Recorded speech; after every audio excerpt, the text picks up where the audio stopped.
Ça. Hop, voilà. Tu es en noir et blanc, toi? Alors, bonsoir à tous. Je suis très heureuse de vous accueillir pour cette conférence en ligne. J'ai la joie d'accueillir Bertrand Chevalier-Chantepie. Bonsoir Bertrand. Bonsoir Delphine. Voilà, et donc on fait cette conférence à l'occasion de la parution de son livre que je vous montre ici, Accomplir sa vie d'homme, donner naissance, vivre et bénir, qui vient de paraître aux éditions Artege. Alors, avant de commencer cette conférence, je voulais vous dire quelques mots sur Bertrand. Donc, Bertrand, tu es à la fois coach au sein du cabinet Révélation. C'est d'ailleurs une nouvelle aventure professionnelle pour toi, qui n'est pas très loin, qui a un lien justement avec ce livre-là et avec ton cheminement personnel. Et tu es aussi le délégué général de l'association Au cœur des hommes. Donc, tu vas pouvoir nous parler au fil de cette conférence. Et voilà, je voulais d'abord te poser une question sur tout simplement sur le pourquoi de ce livre, pourquoi tu as voulu adresser un message aux hommes avant de pouvoir te laisser voilà, faire ta conférence. Je précise juste avant que vous pourrez écouter Bertrand, bien évidemment, et poser vos questions au fur et à mesure grâce à la petite icône que vous avez en bas de votre écran, l'icône questions et réponses. Donc voilà, n'hésitez pas à les poser au fur et à mesure et puis nous y répondrons, enfin Bertrand y répondra à la fin de son topo. Bertrand, c'est à toi. Merci Delphine. Du coup, pour commencer, je vais commencer par répondre à ta question. Pourquoi ce livre? Alors, c'est une vaste question puisque ça a démarré vraiment sur plus une intuition d'aider les femmes à comprendre ce que vivaient leurs maris dans nos activités de camp au cœur des hommes. Et en fait, quand les gars revenaient, parfois ils atterrissaient dans le monde d'avant, eux avaient vécu une transformation, un changement qui n'était pas forcément compris à leur retour. Du coup, ma première intuition, ça a été d'aider les femmes à accueillir ces changements, parce que je suis convaincu que les femmes vont advenir les hommes quelque part. Elles les confirment pas dans leur identité, c'est pas elles qui leur donnent leur identité, mais par contre, elles les aident à advenir ce qu'ils sont vraiment. Et plutôt que d'en faire une opposition, plutôt que d'en faire une alliée de sa femme, c'est quand même plus sympa. Donc ça a été le point de départ de l'intuition d'écrire quelque chose. Euh, Aussi parce que je trouvais pas de livre qui soit assez profond et qui partage une vision qui réconcilie tout le monde autour d'un problème qui est un problème assez simple finalement, qui est dramatiquement simple et on va en parler. Euh, et puis, il y a également moi, c'est quelque chose qui m'a beaucoup touché, beaucoup pris, c'est de voir à la fois dans bien la souffrance des hommes, une souffrance bien réelle, une difficulté bien réelle. Et les hommes, ils sont comme tout le monde, ils essaient de bien faire et pour autant, voilà, ils ont du mal à trouver leur place, leur juste identité. Enfin, il y a un sujet compliqué. Et puis, je me suis rendu compte, grâce à Claire de Saint-Lager, qui m'a invité à parler dans ces groupes auprès des femmes.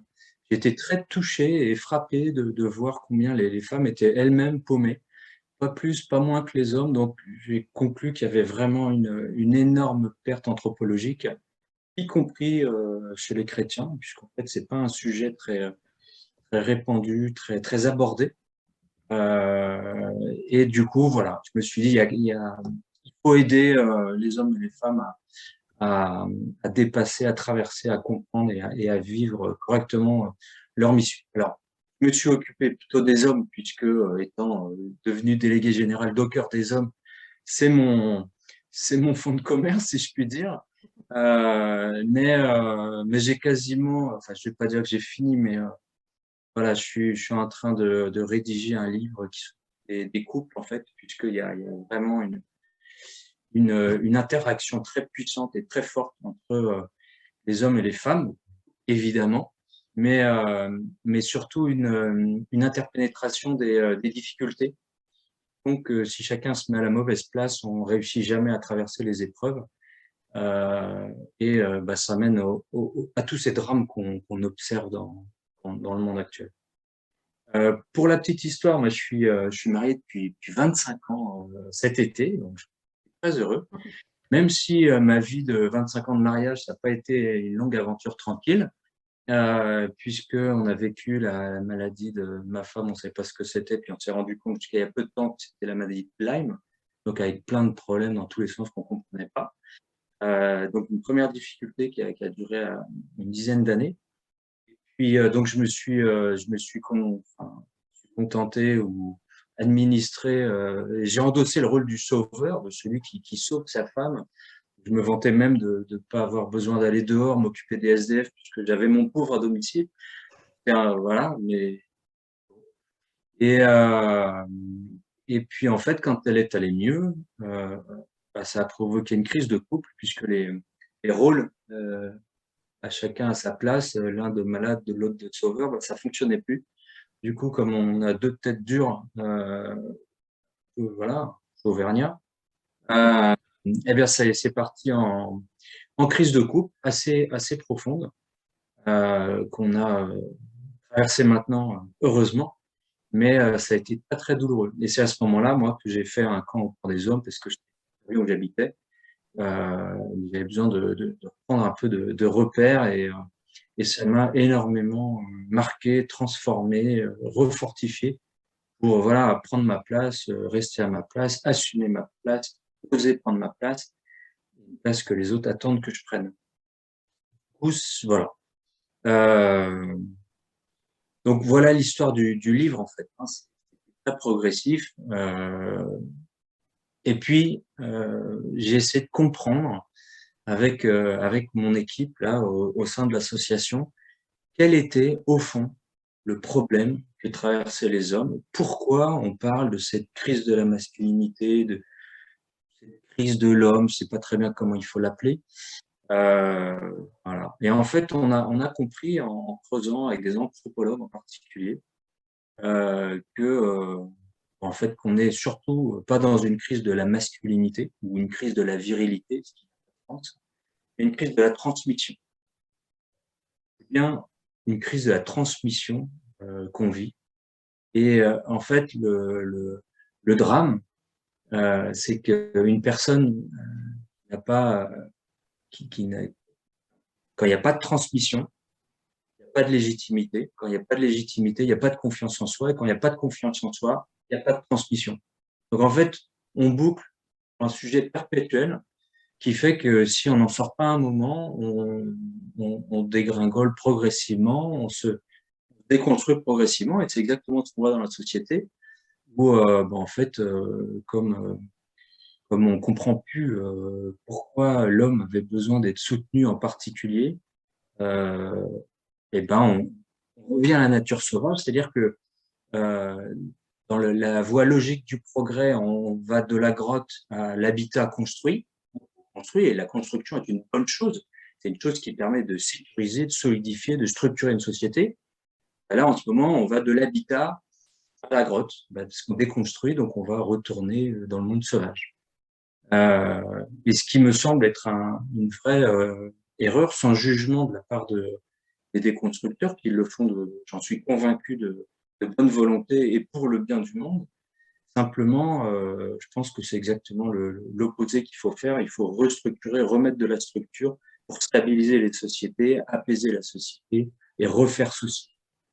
Puisque sans confiance, il n'y a pas de relation, et sans relation, il n'y a pas de vie. Il n'y a pas de vie. Donc, ayant pris conscience de ce problème de la transmission, on s'est dit, plutôt que de travailler que sur des hommes âgés qui ont 30 ans, 20 ans, 40 ans, 50 ans, jusqu'à 75 ans, eh bien, prenons le problème à la source, faisons des week-ends père-fils. Donc, c'est ce qu'on a créé, avec des rituels, de bénédiction, etc. Et là, on s'est rendu compte avec consternation combien le fils gagnait en confiance après ce camp, très impressionnant, avec des résultats édifiants sur des troubles du comportement qui disparaissent, ou des choses assez incroyables en fait. Et puis ce qui nous a le plus frappé, parce que ça à la limite on s'y attendait un petit peu, c'était un peu l'objectif recherché, donc c'était normal. En fait, c'est que le père, en étant remis en situation de transmettre, eh bien, en fait, acquiert sa légitimité et donc reprend confiance en lui, prend confiance en lui, puisqu'il n'a pas, il l'a jamais eu, vraiment, profondément. Et en fait, il y a un effet transformant aussi pour le père. Alors ça a été notre grande surprise. Et donc, c'est un grand espoir, c'est que il suffit, entre guillemets, de se remettre en situation de transmettre pour devenir véritablement, reprendre ce rôle de transmetteur. Alors évidemment, ce rôle de transmetteur, il s'intéresse, enfin, il transmet auprès des fils et auprès des filles. La grande distinction entre les filles et les fils, c'est qu'en fait, au moment de la naissance, donc la maman, elle va donner la naissance biologique. Et l'enfant, à sa naissance, sera masculin, 100% masculin biologiquement, et 100% féminin biologiquement. Et l'un ou l'autre, il n'y a pas d'autre option, sauf dans très rares cas d'hermaphrodite, c'est un cas pour 30 000, je crois. Donc, c'est très, très peu. Et donc, on est biologiquement homme ou femme. Il n'y a pas autre chose, ça n'existe pas. Par contre, on sait que psychiquement, l'enfant est en fusion totale avec sa maman quand il est tout petit bébé. Dans le ventre de sa mère, évidemment, et puis jusqu'à plus tard, nous disent les spécialistes de la question, dans 1 an, 2 ans, 3 ans, exactement les détails. Mais toujours est-il que quand le garçon naît biologiquement masculin, il naît psychiquement en fusion avec sa maman. Du coup, quelque part, il est féminin. Et il a un grand chemin à parcourir pour atteindre, ou atteindre, je ne sais pas si c'est le bon mot, mais pour intégrer, on va dire, son identité. Et c'est un chemin qui est plus long que celui d'une fille née féminine, biologiquement féminine, et qui naît psychiquement féminine. Elle aura aussi à parcourir un chemin, mais il sera plus court.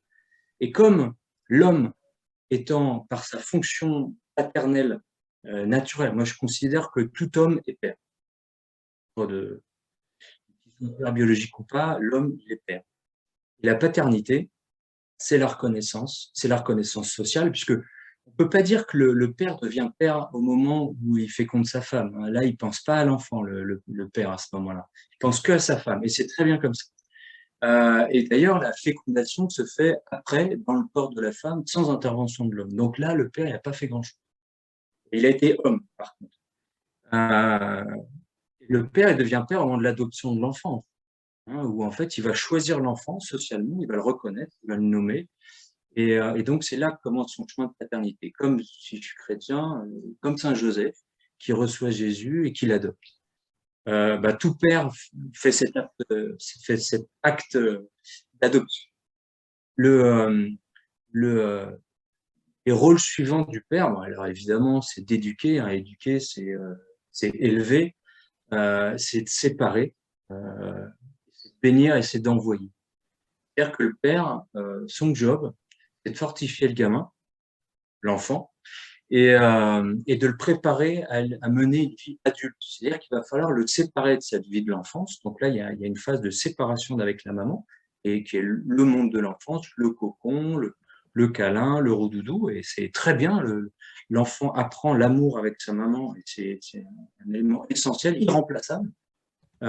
Et seulement, il y a un moment, il faut séparer la mère et l'enfant pour que l'enfant puisse devenir véritablement adulte et partir dans le monde en ayant confiance en lui. Le temps de cette séparation, c'est le temps, depuis 15 000 ans, que font les sociétés au cours du rite de passage, qui n'est que pour les garçons. La bar mitzvah, c'est que pour les garçons, sauf récemment, ça a été inauguré pour les filles à la demande des féministes, c'est juste, etc. Mais en fait, anthropologiquement, ça n'a pas beaucoup de sens. Donc, le rite de passage, depuis 15 000 ans, dans toutes les sociétés du monde, dans tous les endroits du monde, sur des îles reculées, ils font tous à peu près la même chose. C'est très, très édifiant, c'est assez incroyable. Et en fait, pas mal de choses ont été reprises dans les sacrements de l'Église catholique, ce qui dit beaucoup, puisqu'en fait, le rituel est performatif par essence. C'est-à-dire qu'il suffit de le réaliser pour qu'il soit efficace. Donc, il ne faut pas faire n'importe quoi, évidemment. Et donc, le fils, pendant ce rite de passage, on prend trois phases, une phase de séparation, une phase de mise à l'écart, où on va lever tous les tabous, on va apprendre, on va lever les secrets, voilà, sur la sexualité, sur enfin, voilà, les défis du cœur de l'homme, les désirs du corps de l'homme, voilà, la vie d'un homme, quoi. Et l'enfant va se rendre compte que c'est pas un long fleuve tranquille, et donc il a besoin de prendre conscience de ça pour partir dans la vie en ayant décidé de vivre cette vie d'homme.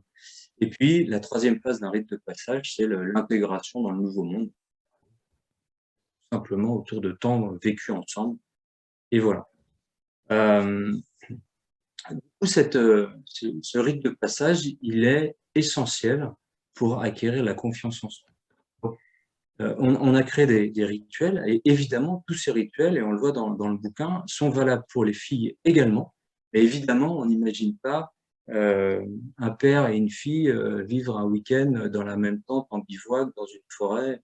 Voilà, ça, c'est construit pour les hommes. Et les filles, moi, je l'ai fait avec ma fille aînée, qui a maintenant 22 ans. Donc, on a pu, au restaurant, discuter de certaines choses.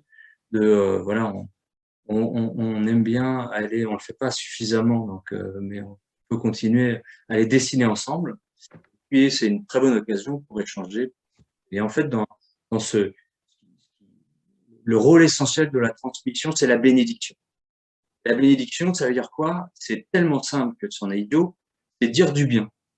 Est-ce que on prend du temps pour dire du bien à nos enfants, pour dire du bien de nos enfants?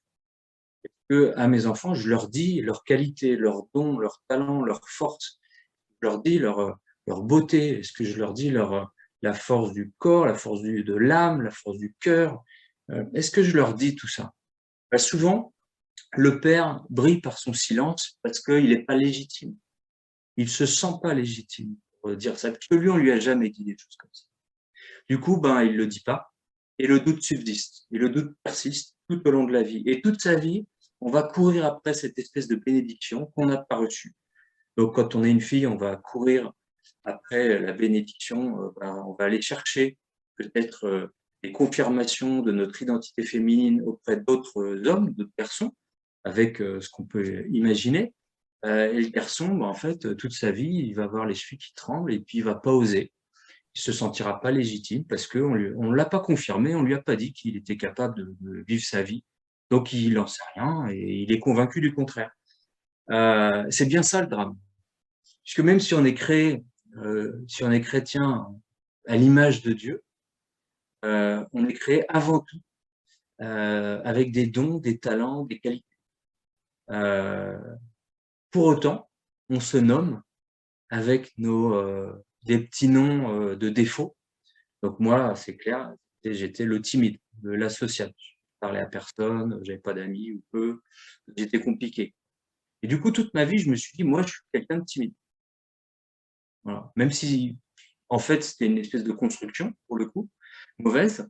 Mais voilà, un homme, il peut se trouver nul, il peut se trouver laid, il peut se trouver lent, incapable, voilà. Et en fait, c'est la question du doute anthropologique sur la valeur. On n'est pas sûr d'avoir de la valeur. Donc, les hommes vont plutôt colorer cette valeur autour de la capacité à mener une vie d'homme, protéger ma famille, voilà, ramener de l'argent, voilà, sur la capacité de livrer une vie. Et puis la femme va plutôt le mettre naturellement sur la beauté qu'elle a à offrir au monde. Et si elle doute de sa beauté, en fait, elle va pas oser ou ça va être un peu bancal. Et en tout cas, ça va être un doute qui va persister toute la vie et qui va vraiment polluer la vie. Alors on imagine, quand vous avez ces deux doutes-là, l'un en face de l'autre dans un couple, ça peut donner comme interaction mauvaise et toxique pour le couple, qui va malheureusement être très difficile, simplement parce qu'on n'est pas on n'a pas été béni proprement. En fait, on n'a pas confiance en nous. On attend de l'autre qui nous bénisse, on attend de l'autre qui nous dise qui on est, etc. Sauf que la femme ne dit pas qui est son mari et le mari ne dit pas qui est sa femme. C'est toujours des problèmes transgénérationnels. Voilà, donc ça, c'est le grand défi de la transmission. Et donc, l'homme, il a une grande vocation, une grande mission de remettre en route ce moteur de la transmission. C'est vraiment toute la clé du livre, alors qu'il y a un livre assez pratique, même si parfois il peut être assez court pour bien comprendre le paysage. C'est quand même de ça dont il s'agit. Et moi, personnellement,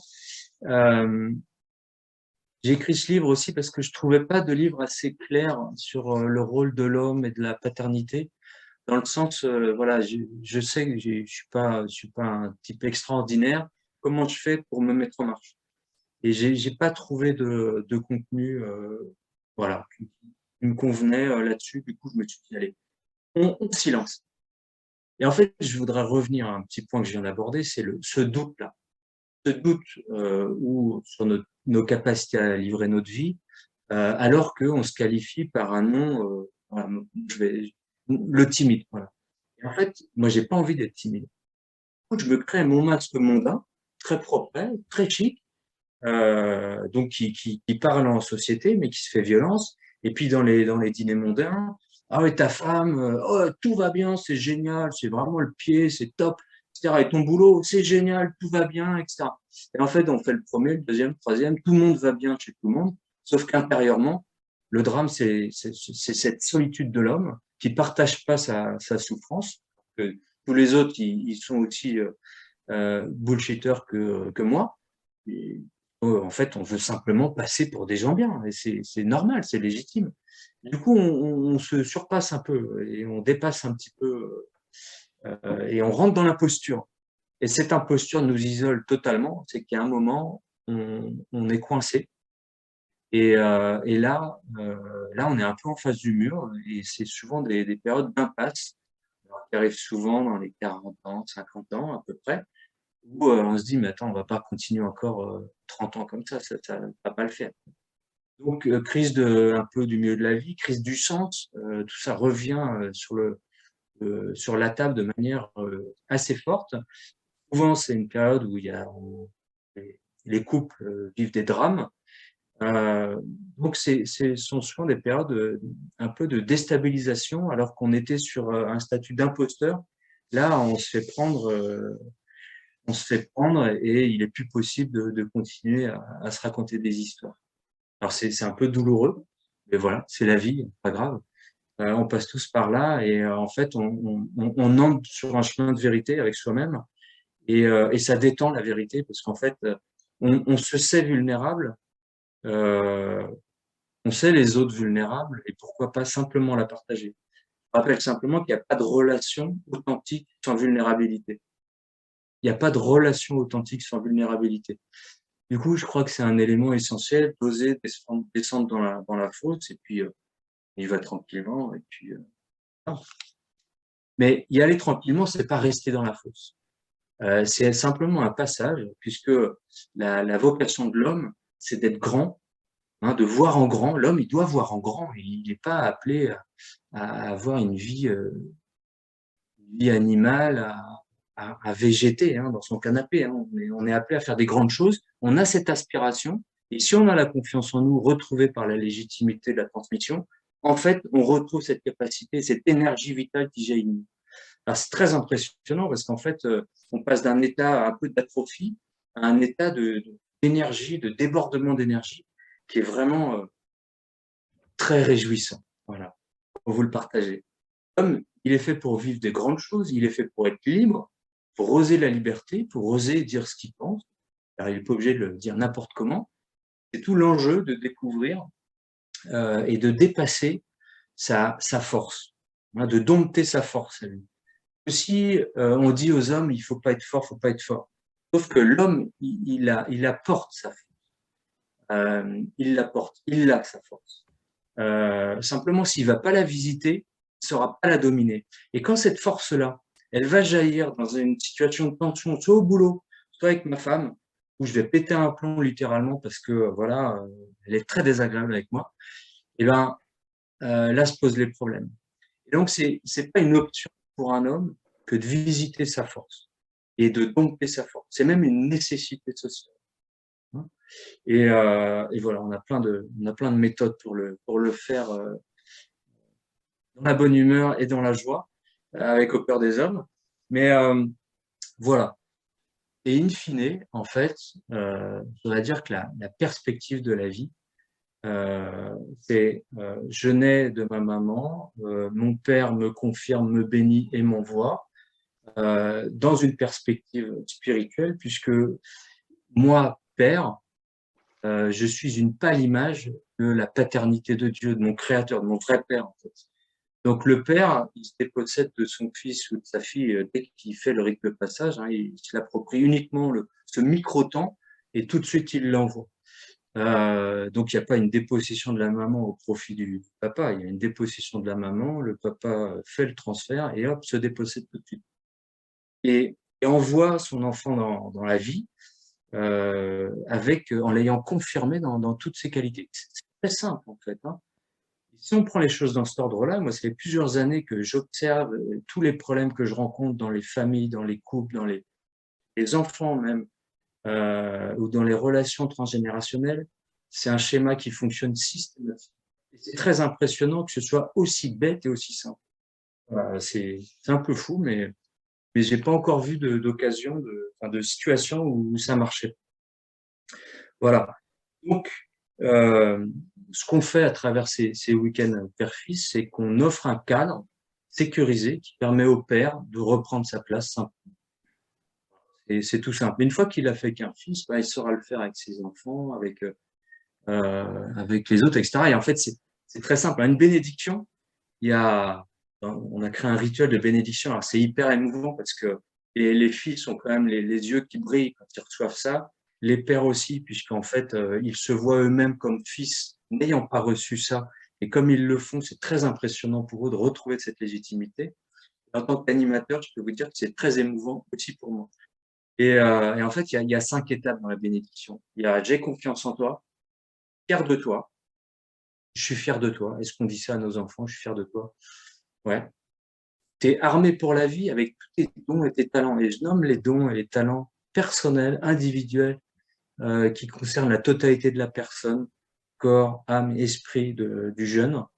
Et là, on va enraciner les dons et les talents. Et dire les dons et les talents, c'est comme une sentence de vie. Vous voyez, si on fait une sentence de mort, c'est une malédiction, je dis du mal d'eux, en fait, c'est performatif, c'est-à-dire que c'est efficace par nature. C'est-à-dire que si je dis du mal de quelqu'un, ça va provoquer le mal sur quelqu'un.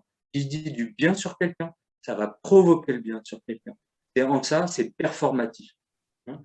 Donc la bénédiction, elle est efficace, doublement efficace, non seulement parce que l'enfant va l'entendre de la part de père, donc qui est quand même la figure d'autorité, et en plus, ça va faire grandir ses talents. Donc vous pouvez imaginer l'effet bœuf que ça peut avoir sur un enfant. Donc confiance, fierté, équipement des dons et des talents. Je renoue mon alliance à l'image du père. Même si mon fils ou ma fille, tu seras en galère un jour, tu vas chuter, tu vas tomber, tu feras peut-être des conneries, je serai là, je serai toujours là, je te serai fidèle. Je suis ton backup, pour reprendre un terme de mon ancien monde informatique. Et puis, in fine, le dernier point, c'est je t'envoie, sois béni, va vivre l'aventure de ta vie. Alors, si tu es jeune et que tu n'as pas fini tes études, etc., tu vas continuer à te préparer, mais sois assuré que tu es prête et tu es prête pour vivre ta vie. Et ça, c'est un moment extrêmement puissant dans la vie d'un enfant. On aurait tous adoré recevoir ça. On l'a pas reçu, c'est pas grave, on a reçu plein de choses. Donc, il faut aussi relire nos vies parce qu'on a reçu plein de choses. Alors, si on a perdu son père, on a sûrement eu des figures de substitution. Ou si j'ai un père défaillant, j'ai peut-être d'autres figures paternelles qui m'ont fortifié. Moi, mon père n'était pas défaillant et pour autant, l'image de mon grand-père paternel était très forte pour moi. Voilà, donc c'était une autre figure paternelle et c'est aussi pour ça que dans ces rites, c'est un collectif masculin, c'est pas un homme. Le père, il n'est pas tout seul parce que le père est défaillant. Il est faillible. Donc en fait, le garçon peut voir qu'il y a plusieurs facettes. Il y a autant de facettes d'hommes que de personnes humaines. Il n'y a pas un canon de la masculinité. Il faudrait que je sois comme ci, sinon ça marche pas. Voilà. Ça n'existe pas. Ça, c'était dans les romans de science-fiction. Chacun est unique. C'est tout. et chacun vit sa personne, son identité d'une manière unique. Il n'a pas à correspondre à des critères ou des canons artificiels. Mais s'il a bien intégré son identité, en fait, il n'a aucune difficulté à être unique. Il n'a pas intégré son identité qui va essayer de correspondre à des modèles, vous comprenez?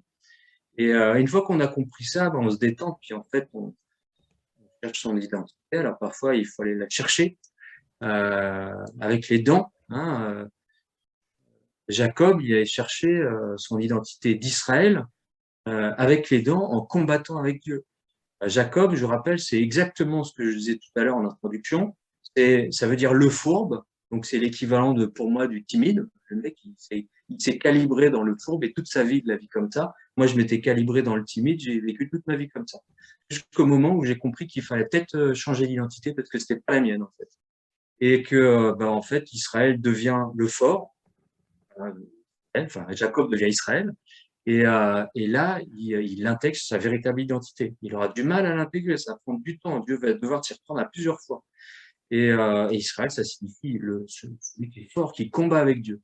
Donc c'est une toute autre identité. Hein, mais c'est la véritable identité d'Israël.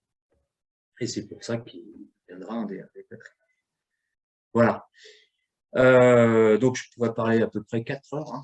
Je ne sais pas à combien de temps on est là. Écoute, il est 21h30. On peut, si tu veux, démarrer les questions. On a déjà quelques questions, donc Il y a si des ça questions te va. Oui. Allez. Super. Alors, c'est parti. Alors, d'abord, une toute première question très pratique. Oui, il y aura bien un replay de la conférence qui sera disponible sur le site du RASO et que l'on enverra à tous les participants et plus précisément à tous les inscrits, puisque tous les inscrits ne sont pas connectés. Et donc, voilà, vous pourrez le revoir, vous pourrez le partager à vos frères, vos pères, vos cousins. N'hésitez pas à partager largement. Voilà, donc ça, c'était pour la petite question pratique. Tu l'as un petit peu abordé, Bertrand. Il y avait une question justement sur le fait de ne pas avoir reçu la bénédiction de son père. Alors, Edouard nous dit, je suis le fils de mon père et je n'ai pas reçu la bénédiction de mon père, donc je n'ai pas confiance en moi. Que faire? Que dois-je demander à mon père et comment? Et peut-être, j'élargirais aussi un peu cette question-là. Il y a ceux qui ont encore, voilà, qui ont encore leur papa, qui ont l'occasion de leur parler. Donc, il y a peut-être ce premier cas. Et je pense aussi à un autre cas qui est celui des fils qui n'ont plus leur papa ou qui sont, voilà, qui est décédé ou qui sont brouillés avec leur père. Je pense que voilà, c'est 2 cas de figure différents et ce serait intéressant de t'entendre là-dessus. Oui, merci pour ces questions. Alors, ce sont des vraies questions, puisqu'en fait, elles sont assez tristement universelles, où très peu d'hommes ont été confirmés et bénis, puisque très peu de pères avaient conscience de cette nécessité et avaient eux-mêmes confiance en eux pour le faire. Donc, on est exactement dans l'exemple du schéma transgénérationnel qui se perpétue dans l'inconscient collectif, en fait. Donc, les options. Alors, la première option, c'est peut-être d'offrir le bouquin à votre père pour pouvoir en parler avec lui. J'y pense comme ça, c'est pas pour faire de la pub, parce que je pense que c'est une bonne manière d'aborder le sujet. Il est dans le bouquin, enfin, je jette la pierre à personne, puisqu'en fait, tout le monde essaie de bien faire et veut bien faire. Il n'y a pas de méchants ou d'idiots. Il y a simplement des gens qui n'ont pas conscience de leur mission et les pères n'ont pas conscience, on leur a jamais dit. Moi-même, je l'ai découvert en faisant des recherches et du coup, j'ai pu récupérer, enfin, corriger le tir avec mes enfants. Mais ça, c'est la première chose, peut-être la plus simple à faire. Et alors après, il peut y avoir des pères qui sont très mal à l'aise, ne se sentant pas légitimes, ça suffit pas pour, enfin, lire un bouquin suffit pas forcément pour oser faire un pas. Donc il y a de venir faire. Alors il y a plusieurs organisations qui font des camps, mais nous on a ritualisé nos camps comme des rites de passage. En fait, même nos camps pour hommes, en fait, on a vu l'effet sur les garçons et on s'est dit en fait, comme au premier camp, au premier week-end Perfit, on s'est dit bon. Pour être légitime, il faut que les pères vivent le rituel avant que le faire à leur fils. une question de logique, mais on va le faire auparavant. Et en fait, les pères ont été vachement marqués par ce qu'ils avaient vécu. Du coup, on a vu ça, on s'est dit, bon, alors du coup, dans nos camps pour hommes, ça vaudrait peut-être le coup de ritualiser un peu plus pour faire, permettre des intégrations profondes. Et en fait, c'est ce qu'on a fait. Et effectivement, c'est très beau parce que ça fonctionne tout seul. C'est une chose très simple qui fonctionne très bien, ça se fait dans la bonne humeur, c'est drôle. Et les gars reviennent différents après parce il y a quelque chose qui se passe. En fait, le collectif masculin œuvre aussi comme un rite de passage, comme une figure paternelle collective. Pour ceux qui aiment Jung, euh, Jung, dans la figure de l'animus, qui habite la femme, donc c'est l'archétype masculin, c'est la femme, je suis pas très fan de tout ça, mais il y a un truc intéressant, c'est que l'animus, il est toujours en collectif, c'est un collectif masculin. C'est jamais un homme tout seul. Donc c'est peut-être que le père peut être compensé par plein d'autres figures. Il faut pas hésiter à se trouver des figures de remplacement. Alors, ils peuvent avoir des faces différentes de paternité. Il n'y a pas un père parfait. Donc, des pères partis chez un homme, chez un oncle, chez un père, chez un grand-père. Voilà, et parfois même chez un ami. Bon, il peut se passer. Enfin voilà, il y a des transferts qui peuvent être faits. Et puis à demande, on n'y a pas encore répondu pour l'instant, pour organiser des camps père-fils pour père et fils adultes. Donc on va voir si la demande se confirme et l'intuition se confirme. Mais dans ce cas-là, on risque bien de lancer ce genre d'opération aussi, voilà, puisque les pères qui ont fait les week-ends père-fils rêvaient de faire ça avec leur propre père aussi. Donc ça marcherait de la même manière. Ok, merci beaucoup Bertrand. Édouard, j'espère qu'on a répondu à ta question. Alors, il y a une autre question sur la légitimité. Pendant ton topo, tu disais que certains pères ne se sentaient pas légitimes. Donc, ta question, c'est pourquoi le père ne se sentirait pas légitime vis-à-vis de son fils? Est-ce que tu peux nous dire d'où vient ce sentiment d'illégitimité? Mais parce qu'il doute de lui-même et donc il ne se considère pas assez bien pour confirmer son fils et dire à son fils, mon fils, t'es fort, t'es doué, t'es hyper balèze là-dedans, bravo, je te félicite, etc. Pour dire ça, faut être ancré dans son identité personnelle. Faut se sentir légitime. Sans quoi, ben, en fait, on a les chevilles qui tremblent et on se tait. Et il y a beaucoup de pères qui se taisent avec. Et moi, j'étais le premier, hein, avant tout ça. Je voyais pas trop l'intérêt. Voilà. Oui, et j'ajouterais ce que tu disais ce que tu évoquais dans ton livre, justement à propos de la légitimité de bénir son fils.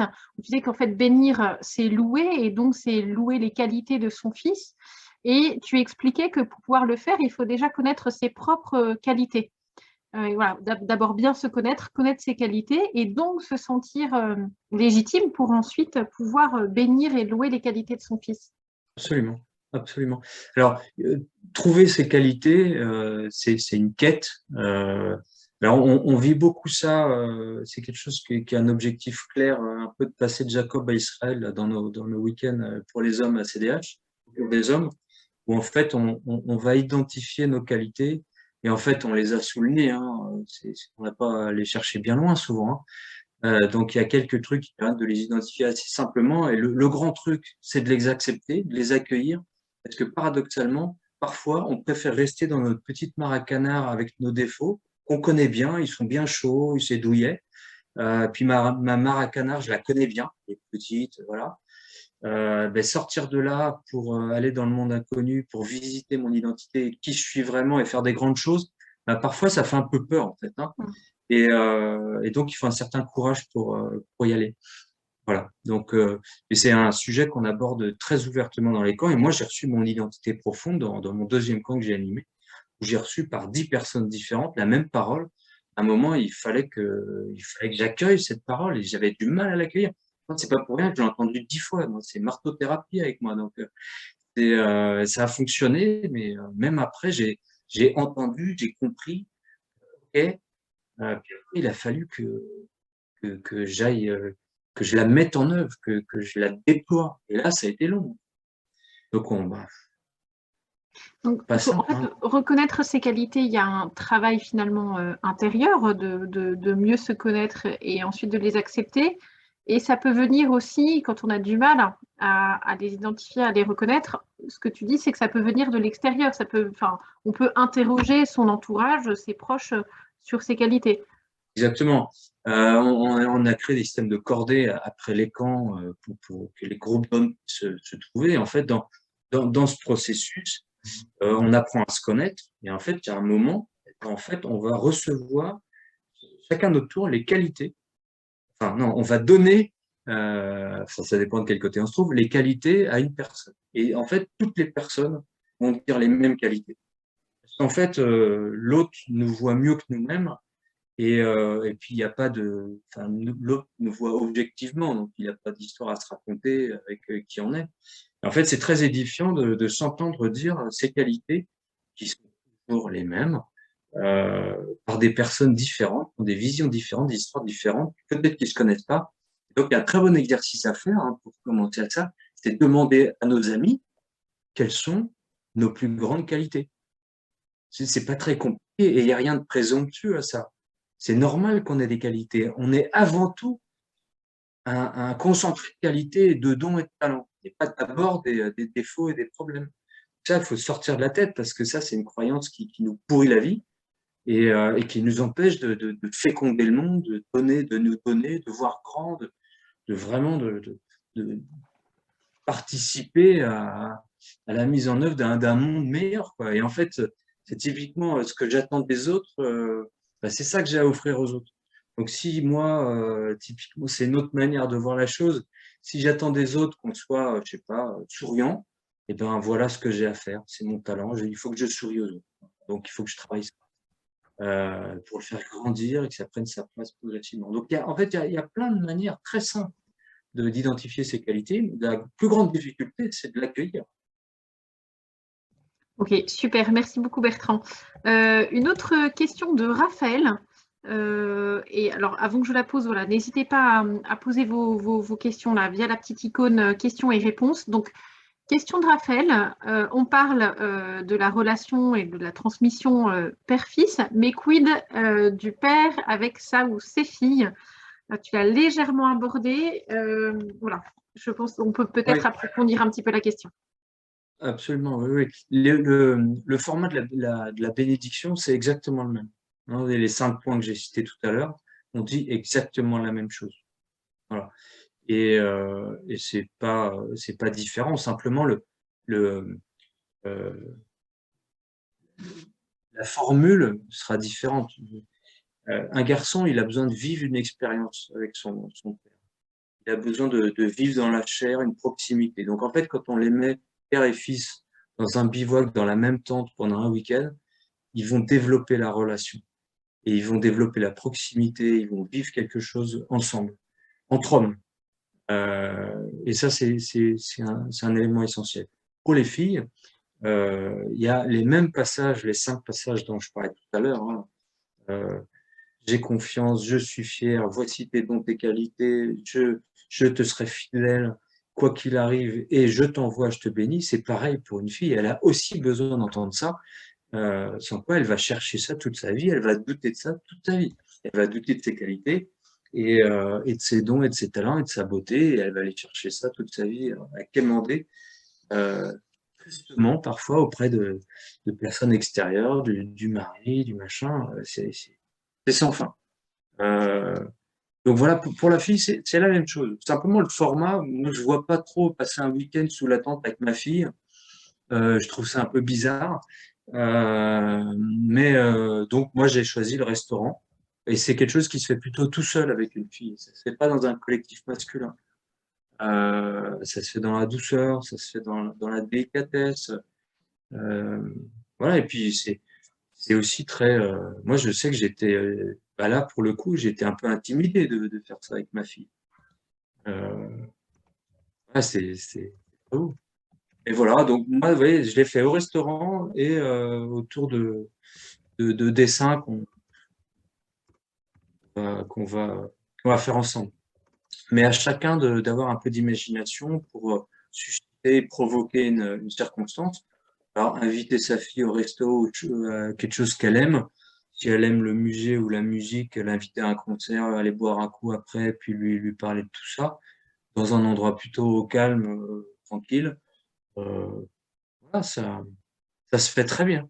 En fait, pour toi, c'est simplement le cadre qui change et qui doit être plus adapté à la relation père-fille.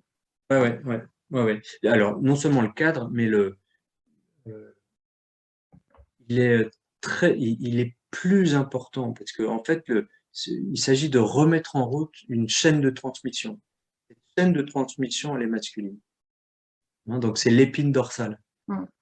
Et un garçon qui a 15 ans, qui est confirmé, en fait, quand il aura des enfants, il ne se posera pas la question de confirmer de son fils et sa fille. Il le fera Ouais, spontanément et ouais, naturellement parce que bah, il a compris, il a il l'aura intégré, reçu. il aura reçu. Donc là, en fait, il s'agit de remettre en route cette chaîne et donc c'est un focus clair sur les garçons, hein, c'est clair. Alors souvent on nous demande des pères-filles et mères-filles, on nous demande toutes les architectures. Moi je veux bien, mais on commence par ça. Et puis, mais je vois pas très bien quoi proposer comme week-end Ouais, pour les pères-filles en fait. mm, C'est pas très approprié. Donc ouais, s'il y a ouais, des gens ouais. qui ont des idées, ils sont les bienvenus, on les fait ensemble et c'est cool, hein, mais voilà, je vois pas trop. Ok, je comprends. Alors, juste toujours une question liée à cette relation père-fille, hein, décidément. Une question de Donatien qui demande, est-ce nécessaire de le faire avec sa fille? Alors, je pense que là, il parle de la bénédiction. Voilà. Est-ce que c'est nécessaire Oui, pour les filles aussi bien que pour les fils? c'est nécessaire, c'est vital. Si vous voulez, quand la maman, pardon, donne naissance, la naissance biologique à l'enfant, le père, il donne la naissance psychique à l'adulte. Donc c'est un passage obligé. Hmm. C'est pas une option, c'est pas une espèce de truc pour les bobos, quoi. C'est vraiment un impératif. Et il y a un très bon moment pour le faire avec sa fille, c'est quand elle a ses règles, quand elle devient femme, évidemment. Hein, alors ça impose à l'homme, au père, parfois de dépasser quelques appréhensions, timidités, etc. C'est certain que c'est difficile. Donc, voilà, il y a peut-être un travail à faire personnel avant pour se sentir légitime de le faire. Ce sera plus facile. Mais n'empêche que ce que vous aurez à dire et ce que vous direz sera exactement la même chose, parce que les qualités de votre fille, c'est pas vous, c'est les qualités objectives de votre fille, et que vous ayez confiance en vous ou pas, sont les mêmes, celles de votre fille. Hein. Donc en fait, on se noie dans un verre d'eau. Mais on est tous capables de ça, et le fait de s'y remettre nous renforce notre propre confiance en nous. Donc, faut pas s'en priver. Et je pense vraiment que c'est un élément essentiel et que c'est pas du tout une option. Super clair, merci Bertrand. Alors, il y a une autre question, je vais la citer, mais je ne suis pas sûre de bien le comprendre. Pouvez-vous expliquer qu'une fille voit spécialement son papa comme un homme incroyable? Alors, est-ce que c'est pourquoi ou est-ce que c'est comment une fille voit spécialement son papa comme un homme incroyable? Peut-être que tu vas mieux comprendre la question que moi. Alors, je crois comprendre la question, mais il faudrait poser la question à une fille. Non, je me dis que le père, c'est quand même un monument pour un enfant. C'est quand même. Moi, mon père, il m'a toujours impressionné. En plus, il était militaire. C'est waouh, c'était impressionnant. Euh, alors, pourquoi le père est impressionnant? Je sais que quand il y a un problème d'autorité dans la maison, ma femme peut gesticuler, pleurer, râler auprès de mes enfants. Moi, je dis un mot et ça marche. Et ça rentre dans les clous et ça discute pas. Je pense que chez le père, chez l'homme, il y a une puissance naturelle qu'il faut assumer. Hein, voilà. Euh, on n'a pas toutes les beautés de la femme. Hein. C'est très con aussi, mais chez l'homme, il y a une puissance naturelle, une puissance d'autorité, où quand l'homme parle, il y a une autorité. Et en fait, c'est comme ça que Dieu a créé le monde. je le perds à créer en bénissant, en parlant. Donc, bon, bah voilà, nous, notre manière de donner la vie, et ben, peut-être de mettre des limites aussi à la vie, parce que la vie, il y a des limites, c'est normal. Il y a un début, il y a une fin, c'est les premières limites. Et ben, cette parole de père, elle est efficace, elle est performative pour reciter le mot que j'utilisais, que j'aime beaucoup utiliser tout à l'heure. Ok, Voilà, je très bien. crois qu'il n'y a pas grand-chose à dire de plus. Je crois que c'est un fait naturel. Mm. Alors, ta réponse, justement, me fait penser à deux éléments dont tu parlais dans ton livre.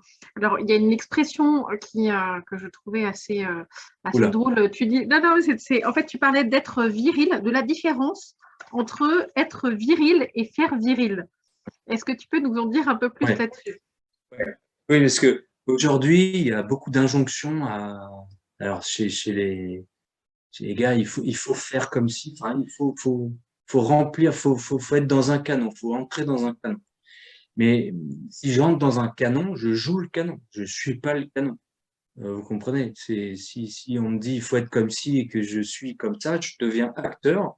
Donc j'avais déjà mon masque, ben, je me remets une couche de masque en étant encore autre chose que ce que je suis profondément. Et être viril, c'est même Sainte Thérèse d'Avila disait à ses sœurs d'être viril. La virilité, c'est de pratiquer les vertus humaines, hein, les 4 vertus cardinales, que sont la force, la justice, la tempérance et la prudence, qui vient en premier d'ailleurs. Et pratiquer la vertu, ça suppose l'humilité. Donc, si je suis incapable de me considérer quelque part un peu fragile et pas un super champion, un super héros, je vais avoir du mal pour vivre la prudence, par exemple, parce que je n'aurais pas besoin d'être prudent si je suis parfait. Pour vivre la tempérance non plus, puisque je n'ai pas besoin de vérifier où j'en suis, est-ce que je suis emporté dans ma colère ou est-ce que ma colère est saine. Euh, donc voilà, être viril, c'est simplement être soi et pratiquer les vertus avec son comportement, avec son caractère personnel et sans canon de correspondre à faire viril. Ça veut rien dire faire. Mais pour autant, c'est l'injonction qu'il peut y avoir, et une injonction paradoxale chez les hommes, c'est soit il faut être doux, soit il faut être viril. Mm, mm. Ah, les gars, on fait quoi là? Bon, c'est Ben, super clair. on va rien faire, on va être. Exactement. Merci beaucoup, Bertrand. Alors, on a un témoignage d'une maman qui vit une relation difficile avec son fils de 16 ans, qui est insolent avec elle. Son mari ne le reprend jamais malgré sa demande, la demande qu'elle peut lui faire.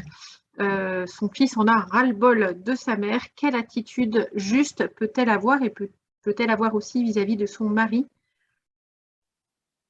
Alors moi, bon, je connais pas la situation dans ces spécificités, mais euh, il y a, on est toujours sur le problème des chevilles qui tremblent là. Euh, Si le mari a les chevilles qui tremblent, c'est difficile pour lui de prendre sa place d'autorité et de dire au fils non, stop, respecte ta mère, point, et voilà, tu te. Après, il peut aussi aller voir, je pense à ma famille en même temps, hein. Il peut aussi aller voir ma femme en disant, bon là, vas-y piano, parce que le fils maintenant il est grand et en fait il a peut-être aussi besoin d'air.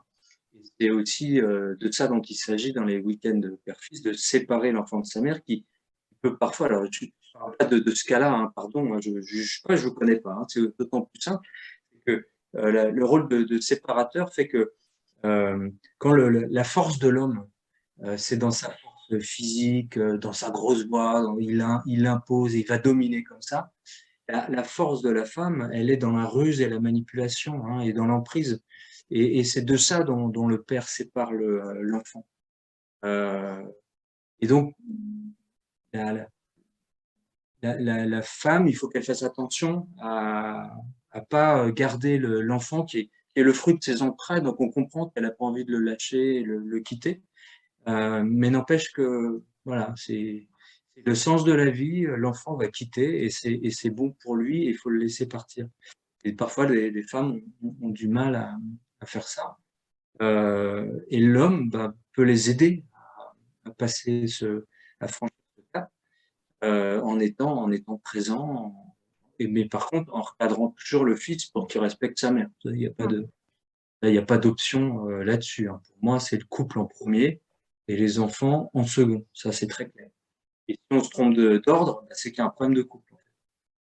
Donc, c'est priorité au couple, absolu. Donc, respect de, du père et de la mère par les enfants. Il n'y a pas de discussion là-dessus.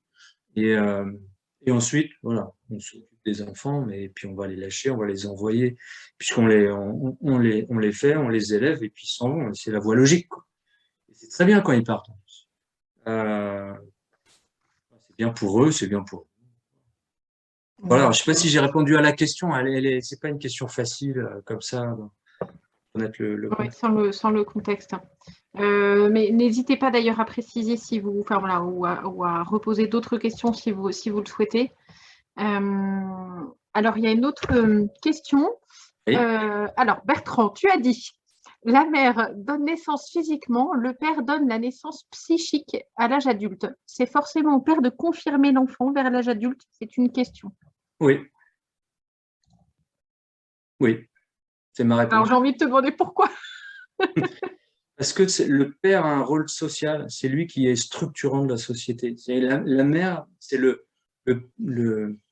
le bébé qui est fruit du sein, où la mère est en fusion avec son enfant. C'est pas la mère qui peut donner l'identité, puisque l'identité fait entrer dans l'altérité, dans la différence, dans la séparation.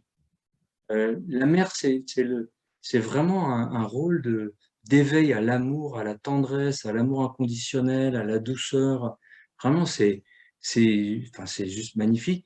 Mais le père, c'est l'entrée dans le monde social, dans l'altérité, dans l'extérieur, voilà. Et d'ailleurs, c'est pas lui qui porte l'enfant, il le reçoit à la naissance, il est déjà extérieur, il reste extérieur, et il fusionne jamais avec son enfant, le père. C'est pas fait, en fait. Pas câblé pour ça, donc il va l'adopter, il va le choisir, il va l'éduquer, il va le faire grandir pour le lâcher. Pour lui, c'est beaucoup plus facile de lâcher que pour la maman, évidemment. On comprend bien. Euh, mais voilà, donc c'est oui, c'est éminemment un rôle paternel. Okay. Voilà. Quand on veut nous expliquer qu'il n'y a pas de différence, c'est complètement con. Je suis désolé, mais il n'y a pas d'autre mot. Bon, écoute, la réponse est impeccable, donc je crois que c'est très clair. Euh, Plus clair. voilà, exactement. Et la réponse satisfait pleinement. Alors, peut-être juste une sous-question par Oui, rapport à ça. On en a déjà parlé un petit peu, mais voilà, qu'est-ce qu'on fait concrètement en cas d'absence du père? Voilà, on est mère de famille et le papa n'est pas là pour X raisons. Est-ce que voilà, l'idée c'est de trouver une autre figure paternelle? Voilà, qu'est-ce que tu recommandes dans ce cas? absolument. L'idée, c'est effectivement de trouver une autre figure paternelle, idéalement dans la famille,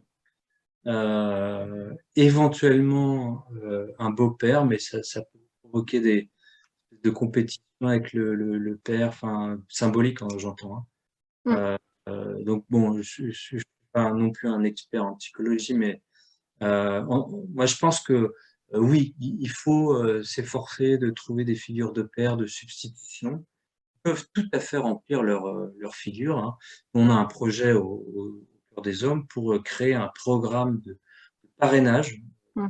Oui, que si je des pensais aux hommes parrains, ouais. parrainent des jeunes, par exemple, dans des cités qui n'ont pas de figure paternelle, qui sont en prison ou qui sont pas là, qui connaissent pas, pour que des hommes, ben, suivent des jeunes régulièrement, toutes les semaines, échangent avec eux, les soutiennent, les aident, pour en être des figures paternelles. Et en fait, Mm. cette figure paternelle, c'est très impressionnant pour un jeune, qu'un homme s'intéresse à nous.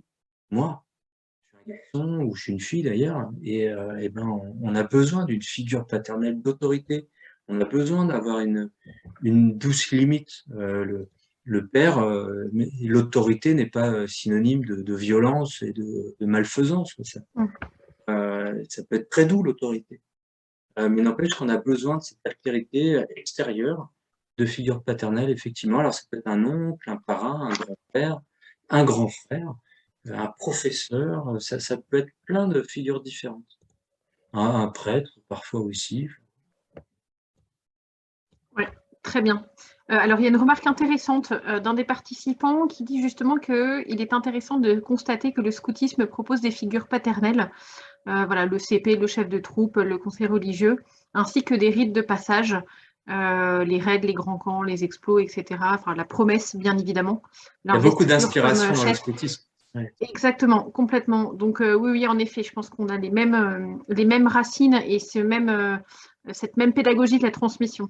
Absolument, absolument. Et Très clair. Baden-Powell l'avait bien expliqué et d'autres après lui. Et ça, c'est évident qu'on partage cette notion de la transmission. Ouais, Simplement, tout à fait. euh, il n'y a pas la transmission, il n'y a pas le rôle du père. Pour moi, est un élément essentiel. On peut pas mettre. Enfin, un grand frère, c'est pas un père non plus. Vous voyez, hein. Même si je me souviens, ça m'avait beaucoup marqué. Euh, je voyais mes cousins, mes petits-neveux de tailles différentes. Il y avait un des grands qui recoiffait un petit-neveu. Je trouvais ça très, très beau, en fait. C'était déjà un geste de paternité. Il faisait ça naturellement, sans faire gaffe à son petit frère qui était tout dépouillé. Et je trouvais ça très beau. Donc, on porte tous les hommes portent cette dimension paternelle entre eux, quel que soit leur âge. Et dans le scoutisme, déjà un éveil à la paternité. Pour moi, je le vois plutôt comme un éveil à la paternité, un rôle paternel de transmetteur, plutôt que de récepteur, en étant Mm. le plus jeune, hein. Je pense que c'est plus efficace du point de vue de l'éducation du transmetteur que d'efficace pour celui qui reçoit. Ouais. Vous voyez? Mm. Ouais, très clair. Tu parlais tout à l'heure d'autorité. Oui. Et j'étais marquée aussi dans ton livre sur ce rôle du père, dans voilà, ce rôle d'autorité.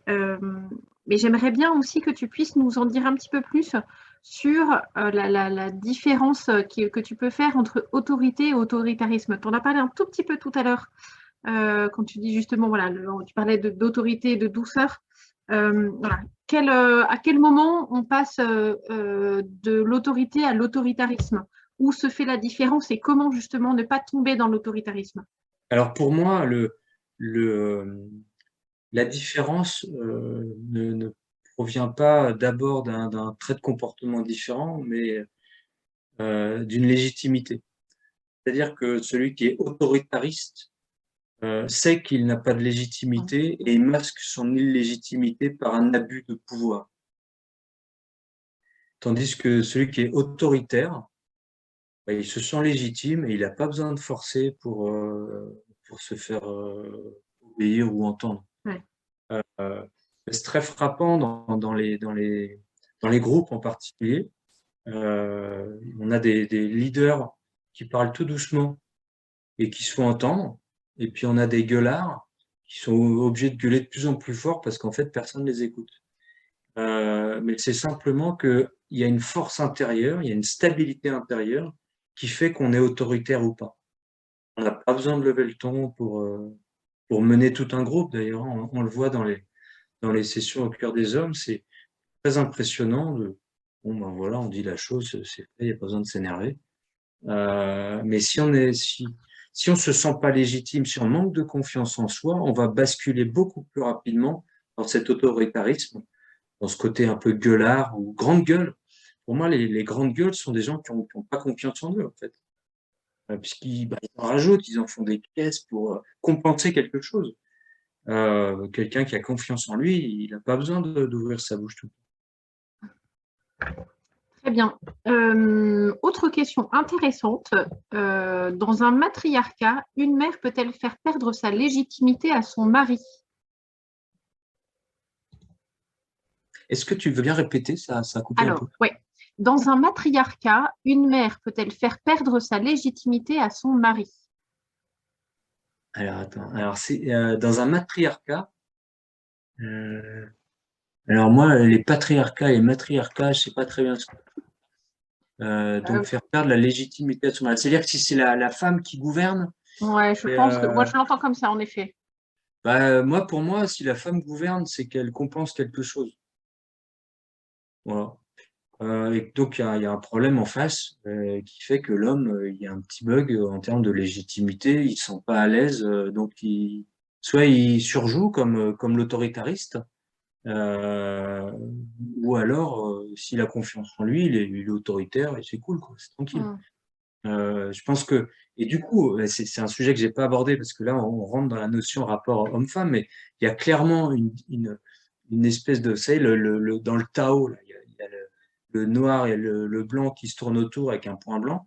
En fait, c'est exactement ce mouvement de rotation qu'on observe dans les couples où si l'homme prend pas sa place, la femme va prendre la place parce qu'elle a un autre doute et qui va, qui va susciter chez elle la tentation de prendre le contrôle.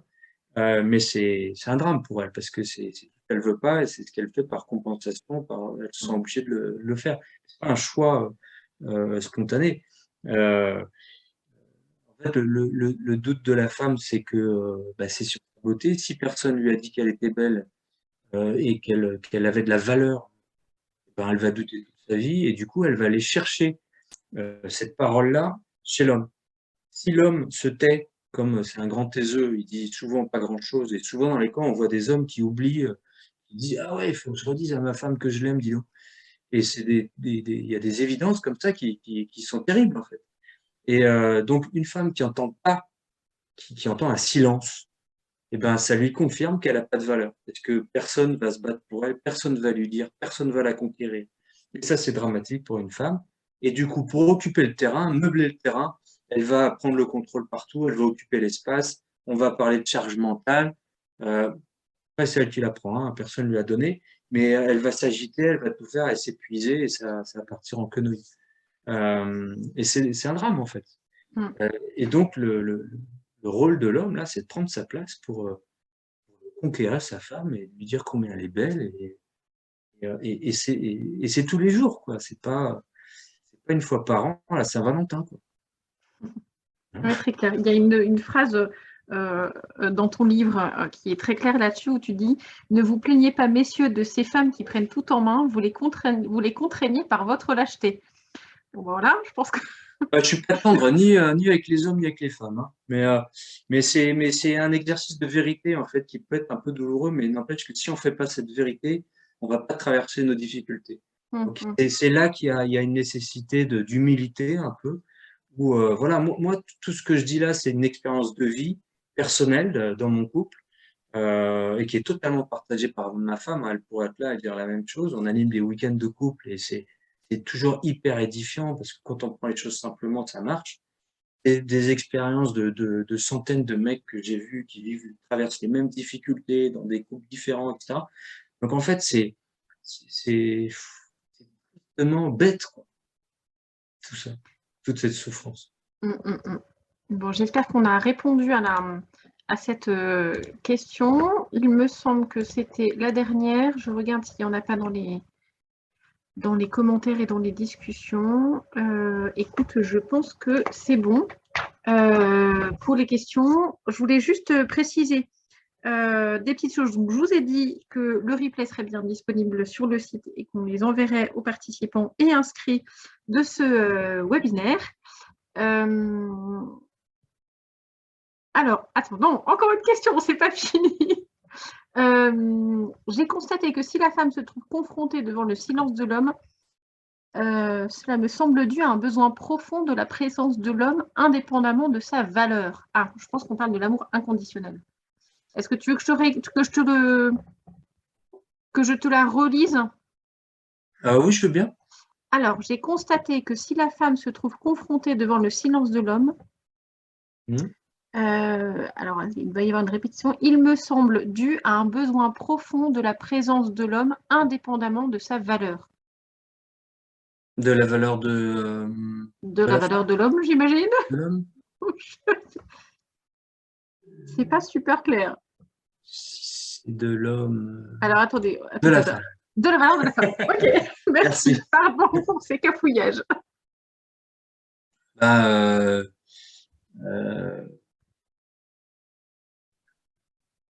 ouais, enfin, sauf que quand on est en relation avec quelqu'un, dans un couple en particulier, apprécier être en relation avec quelqu'un, c'est apprécier sa présence, compétences, ses qualités, ce que la personne véhicule. Si c'est agréable d'être avec ma femme, c'est qu'elle a des qualités relationnelles que j'apprécie chez elle. Donc, je sais pas si c'est pour moi, c'est ça, quelque part, c'est sa valeur. Voilà, c'est dans ce sens-là que je dis valeur. Je sais pas, c'est pas très clair comme concept. Mais dans la relation d'amitié en particulier, Simone Veil avec un W en parle très bien. Il y a une dimension de réciprocité où il y a une entente, où il n'y a pas, il y a pas, pas d'indifférence dans une relation de couple. Vous voyez, s'il n'y a pas de d'interpénétration des qualités et des appréciations mutuelles de qualités respectives, je vois pas trop la relation, quoi. Sauf après à aller dans l'amour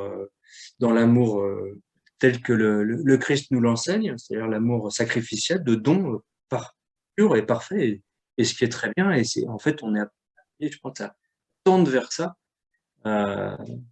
Alors là, je n'ai pas trop le temps de développer, mais c'est vrai que c'est un grand sujet. Éphésiens 5, pour voilà, la soumission mutuelle l'un à l'autre, je trouve ça très beau, parce que c'est le lavement des pieds réciproque. Je pense qu'il n'y a pas de plus grande relation que celle-là, d'être au service de l'autre, ce qui n'est pas une soumission idiote à une autorité. C'est une soumission d'amour voulu et volontaire. Et à l'homme, on demande en plus de donner sa vie comme le Christ a donné sa vie pour l'Église. Ça veut dire il se soumet et en plus il donne sa vie. Donc c'est plus exigeant pour l'homme, cette parole, même si elle pique parfois les femmes. Euh, que, donc oui, il y a une évolution vers l'amour sacrificiel, puisque, comme dit je sais plus qui, il y a pas la plus grande preuve d'amour, c'est se mesure au sacrifice qu'on donne. Et quand je donne un billet de 20 balles, si je donne sans attente de retour, comme dit la promesse coûte, et ben la prière, et ben j'ai plus 20 balles, je me suis appauvri. Donc faut être capable de ça, de donner sans attente de retour. Et c'est vrai que c'est un travail pour moi, de longue haleine. Pour moi personnellement, de longue haleine, donner gratuitement, c'est pas facile, et donner, redonner, quand il n'y a rien qui revient en face, c'est pas facile. Aimer, c'est pas facile, et c'est pas se faire clap clap dans le cœur à la Saint-Valentin avec des fleurs. Et ça, c'est aimer son ami, c'est facile, tout le monde le fait, comme dit l'Évangile. Ce qui compte, c'est aimer son ennemi. Et parfois, notre ennemi, c'est notre épouse, c'est notre époux. C'est la personne la plus difficile à aimer. Parce que justement, peut-être qu'elle nous rend pas. Alors qu'on attend qu'elle nous rende, et on a des besoins. Moi, j'ai mes besoins. Et il faut que tu assouvisses mes besoins. Donc, je t'instrumentalise pour que tu assouvisses mes besoins. Donc là, on est dans la vision très moderne de la vie de couple, quoi. J'ai mes besoins, il faut que l'autre s'en occupe, quoi. Pas convaincu. Très clair, merci Je sais pas si j'ai répondu à la question. Je crois que je suis parti un peu dans tous les sens. Non, j'espère. On a une autre question pratique. Yves nous dit il manque la préface dans le livre. Absolument. Okay. Il manque la préface de Monseigneur Ray, c'est ça. Qui est resté sur le carreau entre Arpège et moi quand on a revu le BAT, le bon à tirer, juste avant la publication. Et quand je m'en suis rendu compte, les bouquins étaient déjà imprimés. C'était trop tard. Mais tu l'as. Mais je l'ai. Eh bien, écoute, on pourra peut-être l'envoyer aux participants. Oui, bien sûr. Du webinaire, très bonne idée. Si tu veux bien, on peut leur envoyer en PDF. C'est vrai. On va faire ça. Je t'envoie ça. Bon, écoute, génial. Et puis, et d'ailleurs, oui, je l'ai mis dans les remerciements à la fin. Donc, en fait, c'est vraiment... Bon, je l'ai vu ce week-end, on en a rigolé, mais bon, voilà, on avait que ça à faire. Bon, écoute, on va pouvoir réparer pour une partie des lecteurs, en tous les cas. Voilà. Et puis, on a un très beau témoignage d'Odile qui nous dit « Après vous avoir écouté, je me rends compte que c'est mon père qui m'a appris à aimer et m'insérer dans la vie sociale. Avec ma mère, ça n'a jamais été doux et c'est une chose qui m'a toujours fait souffrir parce que je lis pourtant partout que la mère est celle qui est censée aimer inconditionnellement. J'ai peur de ne pas être complète. » Ouais. C'est un beau témoignage. Merci pour ce témoignage. Ouais. Et bénissez votre père, mais bénissez votre mère aussi parce qu'elle a fait du mieux qu'elle pouvait. certainement, Ouais. pour avoir des comportements bizarres et tordus, c'est qu'elle a souffert. C'est évident. Donc, voilà. Compassion aussi pour ceux qui nous font souffrir, quoi. Mm. Mm. Merci beaucoup Bertrand. Alors, je pense qu'on a terminé cette fois-ci. Bon, c'était super en plus d'avoir plein de questions, plein de témoignages. On sent que c'est un sujet qui touche profondément. Alors, je vais vous proposer quelques pistes d'approfondissement de ce sujet passionnant. La première, eh bien, c'est que Bertrand, on a la joie de t'avoir comme auteur-chroniqueur pour le RASO et tu signes régulièrement une chronique qui s'appelle Parole d'homme. Et donc, je vous invite à continuer cette fois-ci, non pas à entendre, mais à lire Bertrand régulièrement. Voilà, pour être sûr de recevoir les articles, n'hésitez pas, si vous n'êtes pas encore inscrit au RASO, à vous inscrire. Si vous êtes ancien, et simplement à vous inscrire à la newsletter si vous n'avez pas été ancien guide des scouts d'Europe, mais vous pouvez aussi être membre associé si vous le souhaitez, ça c'est tout à fait possible. Donc voilà, première possibilité, lire les chroniques de Bertrand. Deuxième possibilité, c'est de participer à un camp au cœur des hommes, organisé en partenariat avec le RASO. Donc celui-ci a lieu le premier week-end de juin au Mont-Saint-Michel. Vous avez le week-end qui vous est présenté dans l'agenda du RASO, sur le site du RASO. Donc n'hésitez pas à vous renseigner, à vous inscrire. Et puis, il y a un autre week-end qui est proposé, un week-end père-fils, donc en partenariat au cœur des hommes, le RASO, le week-end du 16 septembre à Fontainebleau. Donc voilà, vous pouvez aussi, pareil, toutes les informations sont sur le site du RASO, vous pouvez vous inscrire. Il y a d'autres dates encore disponibles, cette fois-ci sur le site de l'association Au cœur des hommes, sur d'autres lieux notamment. Il y a le Mont-Saint-Michel, mais il y a aussi d'autres lieux assez, voilà, tout aussi magnifiques que le Mont-Saint-Michel. Donc n'hésitez pas à la fois aller voir sur le site du RASO et aller voir sur le site de Au cœur des hommes. Bertrand, j'étais ravie, absolument ravie de pouvoir animer ce webinaire avec toi. Merci beaucoup pour tes paroles inspirantes.